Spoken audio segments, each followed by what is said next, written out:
So day 4 in the Big Brother house.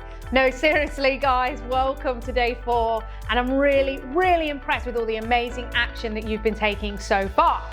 So today on day 4, we are going to be finding deals using the principles that we learned in day 3 and obviously day 1 and 2.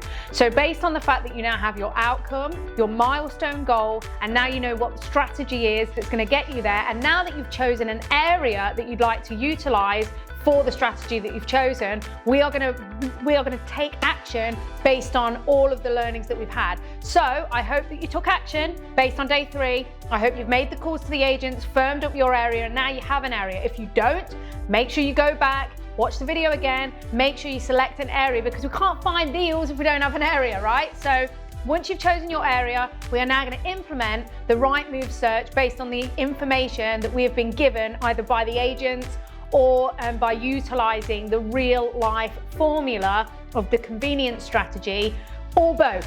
Okay, so for example, I can't get an area from you directly, so I'm just going to choose an area like Birmingham, for example.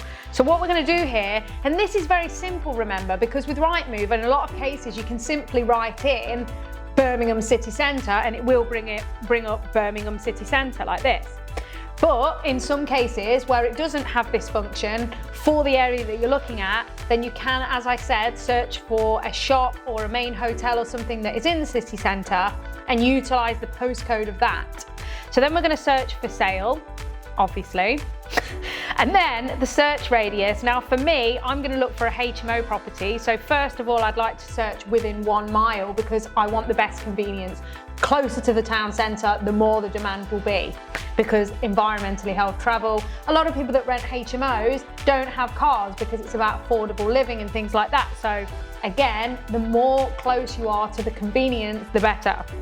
And then for me, I'll search a minimum of 3 bedrooms for my HMO properties, because I want to be able to get at least 6 really, if possible, out of them.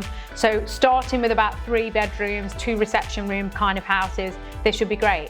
You could utilize this function by including the sold subject to contract. Now, 2 tips. Sold subject to contract, 1 in 3 sales fall through, so this is good to keep an eye on something that you may see. But also, what else do you think this gives you?